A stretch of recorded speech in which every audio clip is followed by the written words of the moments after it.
Now, though you said that, right? Mhm. And I can't help it. I need to ask you a question Yes. then. By denying that that the suffering of the past, I think it's important to recognize that. I know that you want Africans to move on, the youth, Yes. African youth to move on from Yes. the past. But Mm. the thing is, there's one thing that I noticed the difference between Africans and African diaspora. African diaspora are very keenly aware of their political reality. Mm. And you guys think we are not aware? No. I'm talking about they want to emphasize the fact that the past reality is not in the past. They're still Why not? I'm going to give you an example, okay? Okay. So I was divorced in 2018. Okay. And then after my divorce, my first boyfriend was from Alabama. And he his family is a Seventh-day Adventist, a very big, Black family. And I remember before I met him, I didn't date anybody, like that was of African descent. So I have to, be honest, I felt like all this racial injustice at the time, because I was not in the mix. I had white privilege, right? So I didn't realize that it was actually real. How to the extent how real it was until we travel together, and he always get Chopped. Okay. No matter what, I can just see him visibly get, Angry. stressed. Yeah. And anxious, and Okay. and the way they did it was, sometimes it's not even merciful, and I felt like it was so insulting. Yeah. It was so insulting for him to be with me, and that has to gone through that. And I tell you, yeah, nobody, when we go through the airport together, a lot of time they didn't even know we're together. So I will literally go straight. I just walk through. I never get stopped. Yeah. And he always gets stopped. Okay. And he always gets, no matter how many times he take things out of the pocket and things like that. And when we go to the store, he will get followed, but I won't. And that's what I knew, that the social injustice, the systemic racism still exists to this day. And that was when it really opened my eyes and say, I thought it was in the past, but it's not. And then when you said, oh, this is just something that we're dwelling in the past, something like that. And I can tell you one thing. Now, I told you that I was very brainwashed, right? When I was growing up in the colonial culture. So, being brainwashed, we learn to put white on a pedestal.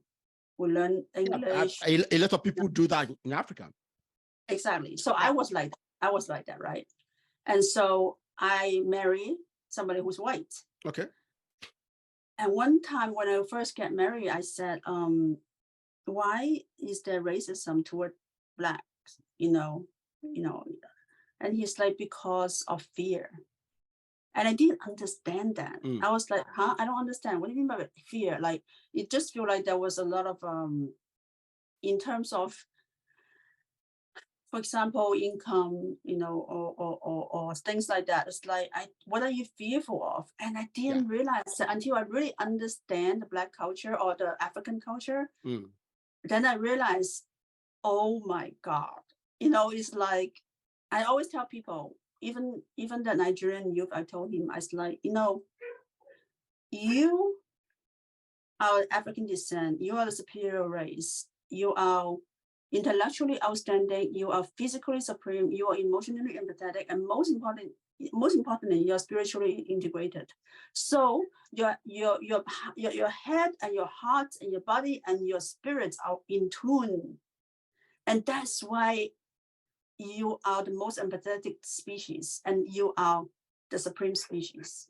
Okay. And until the world, the thing is, white knows that.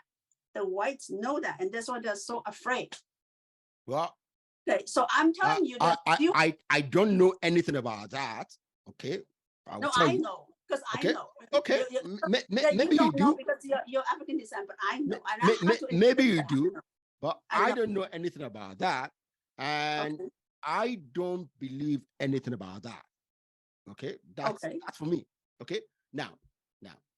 But that's the value of having somebody like me, because I'm neither, black and I'm not white. Well, I died. Hold on. I right? Yeah, I interact with different cultures, right? Then I'm letting you know that. So this is what I saw. But of course, just yeah. See, yes, like you mentioned, people suffer some discrimination. Okay, happens. I'm in the UK. The number one reason why I left Nigeria for the UK was because of police intimidation and violence. Yeah, for me. Okay, I have been arrested, taken to the police station at least 10 times in my life. I have never committed any crime, not one, but I have been harassed on the road more than 30 times. And I've been arrested to the police station at least 10 times. Now, when I encounter these police people that they want something from me, I don't give them. I have all my papers on point. And when I give them my papers, do you know what they do? They walk away. And then we start arguing. I spent hours on this. That was in my own country, Nigeria. What kind of paper are you talking about? You're talking about NSAS, right? No. See, I'm older than it. See, I'm telling you, when NSAS happened, I cried. Because these young people are fighting the wars I should have fought. Okay, I tried to fight it, but because I had the means, I fought a little bit, and I decided, no, I can't do this anymore. That's because I had children. Okay, and I said, I can't be doing this because I've been threatened being shot several times. Okay, and I said, I don't want to be killed one day and my kids will suffer. And that's why, because I had the means, I decided to leave the country. Now, why am I telling you this? Even in a country of Black people, young people were discriminated. Young people who drive, young people who have laptops. You see, what I'm trying to show you is that there are always discrimination of some kind in society. Now, am I saying what happens to African Americans is okay? I'm not saying that. Okay, but I'm just highlighting the fact that it happened even in a country that is predominantly Black. Okay, now, having said that, even in America, okay, where, like you said, there is white supremacy. Okay, a lot of young African Americans use white supremacy as a reason why they haven't progressed. I used to be on their side. I'm telling you. But I will tell you, I'm not on that bandwagon anymore. I'm telling you. Because that apart from the violence I've seen, okay, when something happens, but I've also dug into the data. Okay, yes, there's discrimination, but I'm sure few African Americans that listen to my podcast will not like this, but I will tell you this.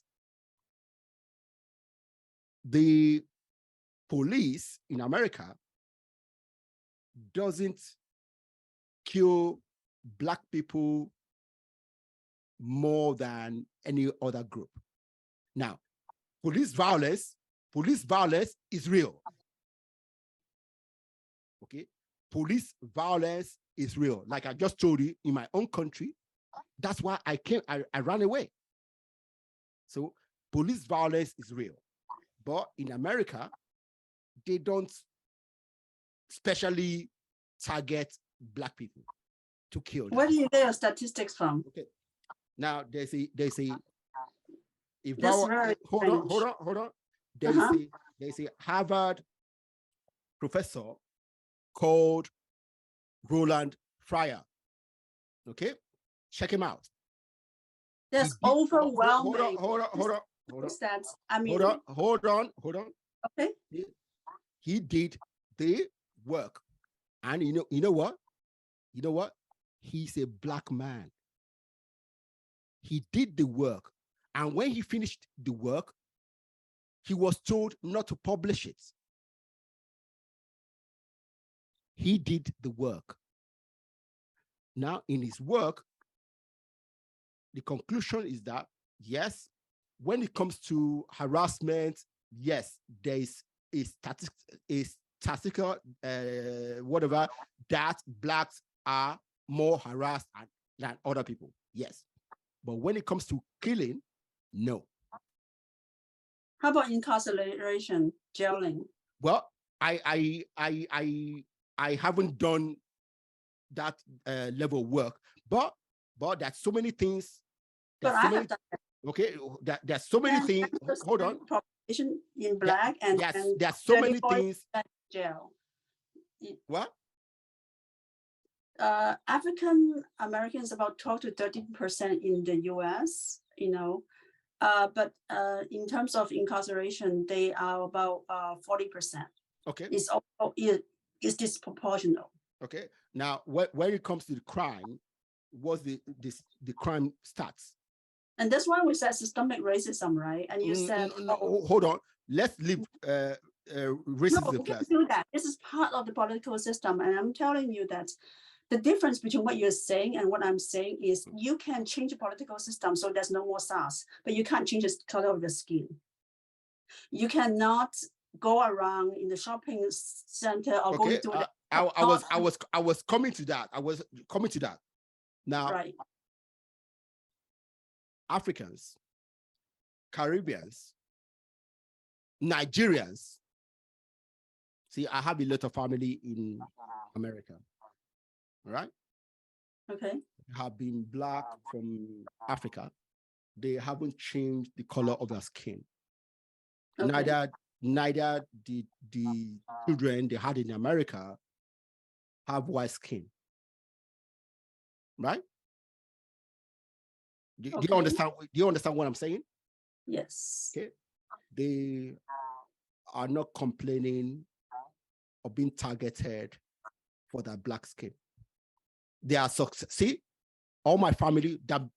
When I say I have a lot of family, I have a lot of family.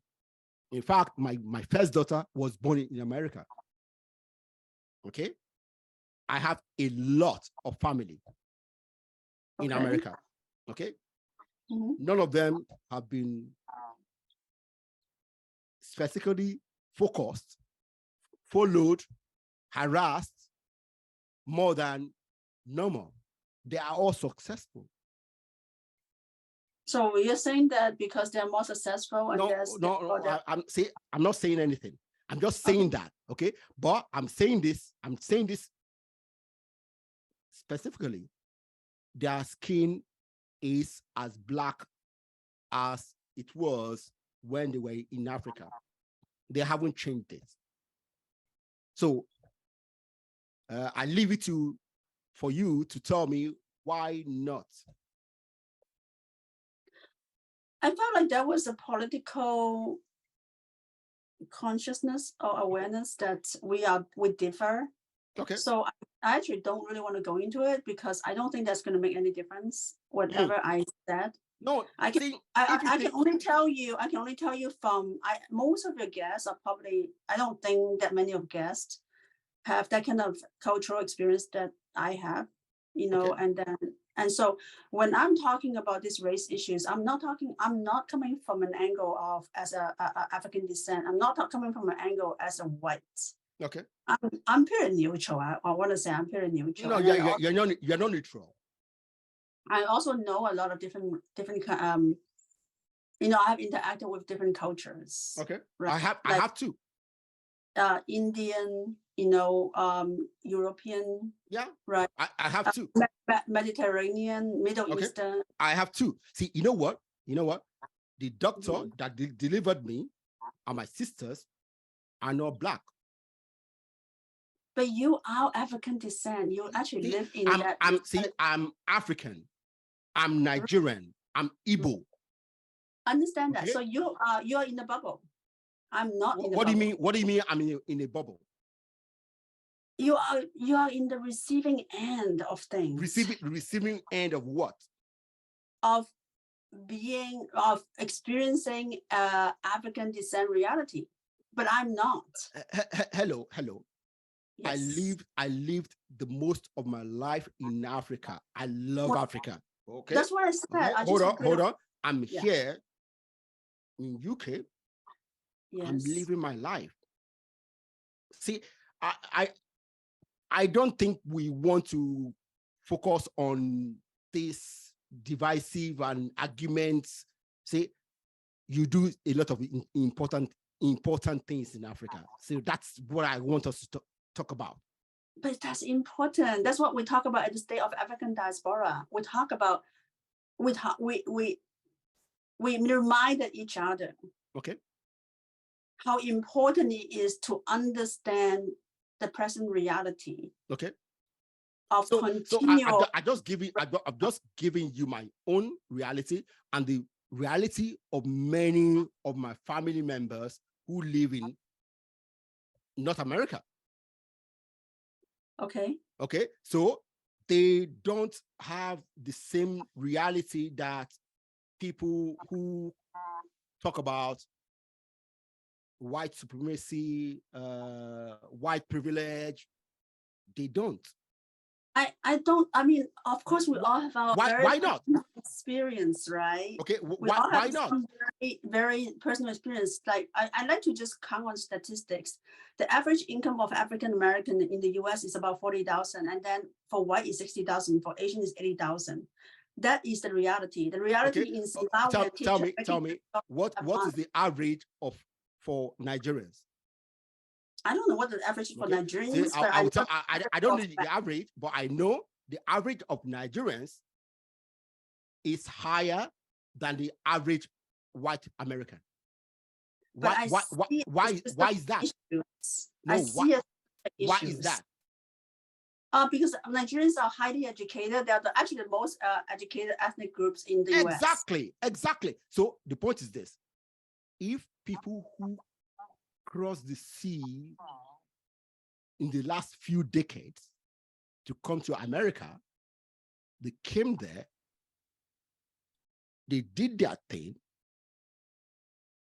and they are some of the most successful people in America.